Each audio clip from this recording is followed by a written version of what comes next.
सभी साथियों को इसरार अजल का नमस्कार। साथियों, आज पुणे है उत्तर प्रदेश राजस्व संहिता 2006 को लेकर आपके समक्ष उपस्थित है। साथियों, पिछले वीडियो में धारा 79 तक की चर्चा हो चुकी है। अब इस वीडियो में हम उत्तर प्रदेश रेवेन्यू कोड की धारा 80 के बारे में आपसे बातचीत करेंगे। उत्तर प्रदेश रेवेन्यू कोड की धारा 80 बहुत ही महत्वपूर्ण धारा है और आए दिन इसका प्रयोग होता रहता है। आए दिन किसानों की जरूरत पड़ती है। सरकार के जो अधिकारी हैं, लोकल अथॉरिटी के जो अधिकारी हैं, वो इस धारा से इन्वॉल्व है। क्या है धारा 80? धारा 80 में कहा गया है कि औद्योगिक, वाणिज्यिक या आवासीय, तीन बातें आई: औद्योगिक, वाणिज्यिक और आवासीय। जब कोई किसान अपनी संगणी भूमिधर वाला किसान, श्रेणी 1 का किसान, जब श्रेणी 1 का किसान, जिसे संगणी भूमिधर कहते हैं, जिसके बाद ट्रांसफरेबल राइट्स होते हैं, अन्य अधिकार अपनी जमीन के संबंध में होता है, जब ऐसा किसान अपनी जमीन का उपयोग कृषि के अलावा उद्योग धंधे लगाने में, कुटीर उद्योग धंधा लगाने में, लघु उद्योग धंधा लगाने में प्रयोग करता है या वाणिज्यिक कार्यों के लिए प्रयोग करता है, यानी दुकान बनवाना चाहता है, मार्केट बनवाना चाहता है, या आवासीय पर्पज के लिए मकान बनाना चाहता है, रिहायशी मकान बनाना चाहता है, के प्रयोग में लाना चाहता है, तब उसे धारा 80 का सहारा साथियों लेना पड़ता है। दो तरीके हैं इसमें। पहला ये कि जो किसान अपनी भूमि का, जो संगणी भूमिधर किसान है, वो अपनी भूमि को प्रार्थना पत्र दे दे। प्रार्थना पत्र कहाँ दिया जाएगा? एसडीएम महोदय को दिया जाएगा, उप जिलाधिकारी को दिया जाएगा, सब डिविजनल ऑफिसर को दिया जाएगा, संबंधित जिले के जो एसडीएम होता है, उप जिलाधिकारी होता है, जो उसके यहाँ प्रार्थना पत्र दिया जाएगा संबंधित तहसील के संबंध में, जहाँ तक एसडीएम उप जिलाधिकारी का क्षेत्र है। क्योंकि अलग अलग उप जिलाधिकारी होते हैं, एक जिले में कई तहसील होती हैं और हर तहसील में के हिसाब से जो है उसके अपने परगने होते हैं, तहसील होती है, और उसके हिसाब से है वहाँ तहसीलदार होता है और एक तहसीलदार पर एक एसडीएम होता है। मान लीजिए सुल्तानपुर जिला है, वहाँ पर 8 तहसीलें, तो 8 एसडीएम होंगे, एक सदर एसडीएम होगा, शेष अन्य तहसीलों के वाइज हिसाब से एसडीएम होंगे। तो प्रार्थना पत्र जो है एसडीएम महोदय के यहाँ दिया जाएगा, उप जिलाधिकारी के यहाँ दिया जाएगा संगणी भूमिधर द्वारा।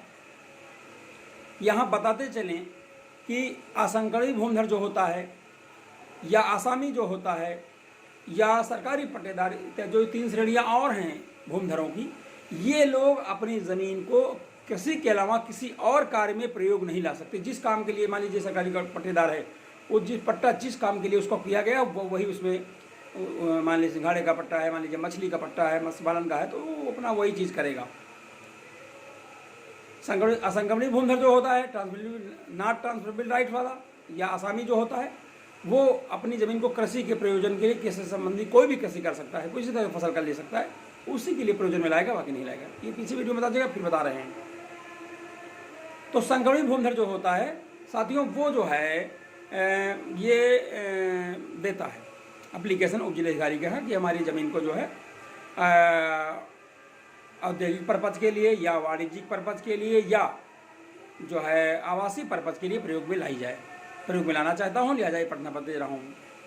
प्रार्थना पत्र देने के 45 दिन के भीतर साथियों, 45 दिन के भीतर जो है एसडीएम जो है वो जो है साथियों उसको प्रार्थना पत्र को निपटा देता है। या तो वो घोषणा कर देगा कि हाँ ज़मीन औद्योगिक पर्पज की हो गई, आवासीय पर्पज की हो गई या व्यापारिक पर्पज की हो गई, या तो प्रार्थना पत्र को खारिज कर देगा। एक तो ये जो किसान प्रार्थना पत्र देता है, या कोई भी किसान, कोई संगठित भूमिधर किसान जो कि मतलब जिसके यहाँ वो पहले से ही बिना एसडीएम महोदय को बताए हुए अपना ज़मीन पे मकान बना लिया है, ज़मीन पे अपना जो है दुकानें बहुत सारी मार्केट बना लिया है, या मतलब उसका अन्य कोई छोटे मोटे उद्योग धंधे लगा लिया है अपनी ज़मीन पर, और इसको जो है एसडीएम महोदय को अपनी प्रशासन द्वारा, लोकल अथॉरिटी द्वारा ये सूचना प्राप्त होती है या जानकारी उसके आता है, तो वो स्वयं 100 पेरड़ा से जो है वो अपना एक्शन ले सकता है। और ऐसी ज़मीन को जो है वो अगर उद्योग धंधे लगाए गए हैं तो उसे जो है औद्योगिक पर्पज की घोषित कर देगा। अगर दुकानें बनाई गई हैं तो वो जो है वाणिज्यिक नहीं व्यापारिक घोषित कर देगा। और अगर मकान बनाया गया है तो आवासीय घोषित कर देगा साथियों। ये है, और ये भी है, ये प्रक्रिया स्ववियोग से भी कर सकता है, स्वप्रेरणा से भी एसडीएम महोदय कर सकते हैं, या किसान प्रार्थना पत्र तो भी हो सकता है साथियों। अब आते हैं कि मतलब जो है ये ज़मीनें जो हैं साथियों, आप तो ये धारा 80 बहुत महत्वपूर्ण धारा है। तो धारा 80 में जो है या तो ज़मीन औद्योगिक की जाएगी, और या तो मतलब जो है ज़मीन का जो है ट्रांसफर राइट जो है ट्रांसफर हो जाते हैं। अब ये क्या होता है, धारा 80 तो हो गया। अब इसमें धारा में कई चीज़ें दी गई हैं। मान लीजिए कि कोई किसान बताते चलें कि कोई किसान सह खातेदारी है, मान लीजिए मिन जुमला नंबर है, बहुत सारे उसके खातेदार हैं, सह खातेदार हैं, और तो उसमें अगर कोई किसान अपनी ज़मीन को औद्योगिक पर्पज़ का या आवासीय पर्पज़ का या व्यापारिक पर्पज़ का कराना चाहता है साथियों, तो साथियों उसके लिए जितने भी खातेदार होंगे, जितने भी ज्वाइंट खातेदार होंगे, ज्वाइंट को शेयर्स होंगे, उन सारे लोगों को प्रार्थना पत्र देना होगा। केवल एक आदमी की प्रार्थना पत्र देने से काम नहीं चलने वाला साथियों, सारे लोगों को प्रार्थना पत्र देना होगा, या सारे लोगों को वर्ष एफिडेविट फाइल होगा एसडीएम महोदय के यहाँ, तब कहीं एक अंशधारी का जो है उसको परमिशन मिल पाएगी साथियों। किसी एक अंशधारी को ही परमिशन मिल पाएगी, लेकिन एप्लीकेशन सारे लोगों को देना होगा, या सबकी ओर से एफिडेविट होंगे, हलफनामा जो है देना पड़ेगा एसडीएम महोदय के यहाँ कि जो है भाई देखिए जो है हम लोग भी इसमें सहमत हैं, हम लोगों को कोई एतराज़ नहीं है। तब जो है एसडीएम महोदय उनमें से किसी एक खातेदार को, जिसने एप्लीकेशन दिया है, उस खातेदार की ज़मीन को जो है साथियों जिस पर्पज़ के लिए एप्लीकेशन है, यानी अगर उद्योग के लिए, उद्योग लगाने के लिए है तो उसके लिए, जब अगर व्यापारी पर्सन उसके लिए, अगर आवासीय है तो उसके लिए वो उसको घोषणा कर देगा, उसको परमिशन दे देगा साथियों। और ऐसे प्रार्थना पत्रों को 45 दिन निपटना होता है। एसडीएम महोदय को 45 कार्य दिवसों के अंदर हर हाल में उसको निस्तारण करना होता है, ऐसे प्रार्थना पत्रों का डिस्पोजल करना पड़ता है साथियों। अब ज्वाइंट खातेदारी को मैंने बता दिया कि जहाँ को शेयर्स हैं उनमें सारे लोगों को सहमति चाहिए, एफिडेविट देना पड़ेगा, बाकी लोगों को देना पड़ेगा, ये व्यवस्था है साथियों। इसके अलावा और कई चीज़ें हैं साथियों, उसे भी देखते चलें कि आवेदन का तो एक प्रारूप होता है, उसी में दिया जाएगा साथियों। हाँ, एक चीज़ और है कि जहाँ पर ज़मीन की का जो उद्देश्य है, पर्पज़ है, बदल रहा है, वहाँ जो है एसडीएम महोदय जिस ज़मीन का पर्पज़ बदल रहा है उस महोदय की सीमांकन भी करवा सकते हैं, यानी हदबरारी भी करवा सकते हैं। तो उसका सीमांकन जो है करा सकते हैं, हदबरारी भी साथियों एसडीएम महोदय करा सकते हैं।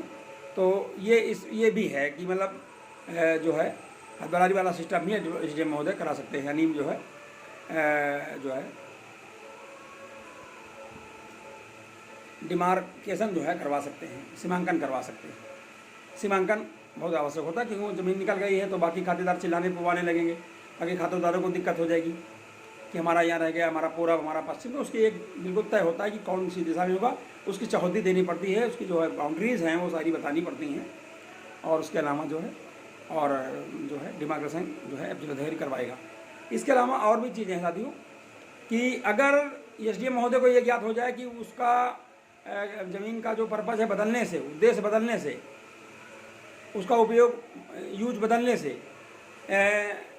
सार्वजनिक न्यूसेंस होने की संभावना है, सार्वजनिक व्यवस्था गड़बड़ होने वाली है, सार्वजनिक स्वास्थ्य गड़बड़ होने वाला है, सुरक्षा या सुविधा पर प्रतिकूल प्रभाव पड़ जाएगा, तब एसडीएम महोदय ऐसी कोई भी घोषणा नहीं करेंगे, ऐसी कोई भी परमिशन नहीं देंगे।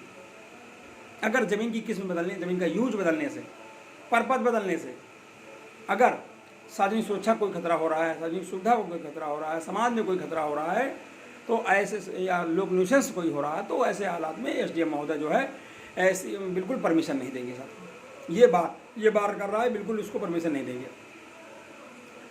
और इसके अंदर जो विहित शुल्क होता है, जो फीस होती है, वो एकदम तय माने के हिसाब से होती है, और उसी हिसाब से सारी इसकी शुल्क फीस पड़ती है। अलग अलग जो है जगह पर अलग अलग फीसें निर्धारित हैं, अलग अलग राज्यों में। एक राज्य में तो लगभग एक जैसा नियम रहता है, लेकिन अलग अलग स्टेट में अलग अलग नियम साथियों रहते हैं, ये रहता है। तो ये फीस के बारे में भी लेकिन इसमें एक बहुत बढ़िया चीज़ है, बताते चले, कि अगर कोई किसान संगमी भूमिधर अपना निजी मकान बना लेता है, बहुत बढ़िया बात है, अगर निजी मकान बना के उसमें रहने लगता है कोई भी किसान, तो उसके ऊपर कोई शुल्क अधिरोपित नहीं होगा, कोई फीस उससे नहीं ली जाएगी। अगर अपना ही मकान बनाने के लिए परमिशन मांग रहा है तो उसे परमिशन मिल जाती है, और अपना मकान, अपनी ज़मीन पर अपना मकान बनाने के लिए, और उस पर कोई भी फीस उससे नहीं ली जाती है, कोई भी शुल्क उससे मतलब नहीं लिया जाएगा, यदि अपना निजी मकान बना रहा है कोई किसान तो। साथियों अब साथियों अब आते हैं कि मतलब धारा 80 में जो है औद्योगिक वाणिज्यिक या आवासीय प्रयोजनों के लिए घोषणा हो गई एसडीएम महोदय द्वारा। घोषणा का परिणाम साथियों क्या होगा? घोषणा होते ही जो भी संगठित भूमिधर है उसके जो भी अधिकार थे उस जमीन के संबंध में, संगठित भूमिधर वाले, वो समाप्त हो जाएंगे, क्योंकि जमीन का पर्पज बदल चुका है, जमीन का उद्देश्य बदल चुका है, जमीन का यूज अब बदल चुका है, वो सारे अधिकार समाप्त हो जाएंगे। अधिकार अभी बने रहेंगे, लेकिन किसान के रूप में, संगठित भूमिधर के रूप में उसके अधिकार साथियों समाप्त हो जाएंगे। ये पहला घोषणा का परिणाम होगा। दूसरा क्या होगा? वो जमीन जो है भू राजस्व से यानी रेंट से मुक्त होगी। जो हमारा रेंट पड़ता है जमीन का, लगान जो पड़ता है, उस लगान से वो जमीन साथियों मुक्त रहेगी, उसमें लगान नहीं पड़ेगा। अब साथियों आते हैं धारा 81 में घोषणा का परिणाम है। धारा 82 में घोषणा का रद्द किया जाना है। जो एसडीएम महोदय द्वारा घोषणा की गई वो घोषणा रद्द भी साथियों की जा सकती है। कौन सी परिस्थितियां हैं जिनमें वो घोषणा रद्द कर दी जाएगी, उसे देखें साथियों। अगर एसडीएम महोदय को किसी विहित रीत से या अपनी लोकल अथॉरिटी द्वारा किसी से भी ये ज्ञात हो जाए कि जो जमीन का यूज बदला गया है उद्योग के लिए, व्यापार के लिए, आवास के लिए, वो अब उसमें उसका यूज ना हो करके पुनः उसमें खेती की जा रही है, तो एसडीएम महोदय अपनी घोषणा को रद्द कर देंगे और उसे किसान को पुनः संगठित भूमिधर घोषित कर देंगे उस जमीन का, और उसमें जो रेंट है यानी जो लगान पड़ना है वो लगान पुनः पड़ना शुरू हो जाएगा। और जो भी लगान माफ हुआ था उस जैसे जिस दिन घोषणा हुई थी, जिस दिन आदेश हुआ था, उससे लेकर के जब तक उसका जो है रद्द किया तब तक का उसके रूप में उसको लगान देना पड़ेगा, उसको रेंट देना पड़ेगा, भूमि का रेंट उस किसान को देना पड़ेगा, क्योंकि वो पर्पज बदल गया है, उसने घोषणा रद्द कर दिया, तो जिस दिन आदेश किया था उसी दिन से उसका रेंट पड़ जाएगा। साथियों ये चीज़ है, ये चीज़ है। जो दिया उसका भाग जो अंतरित किया गया था वो फिर से जो है किसान में इन्वॉल्व हो जाएगा, और जो है किसान वो ज़मीन का जो यूज है तो नहीं रह जाएगा। राजस्व भुगतान देना पड़ेगा, रेंट देना पड़ेगा, मैंने बता ही दिया है।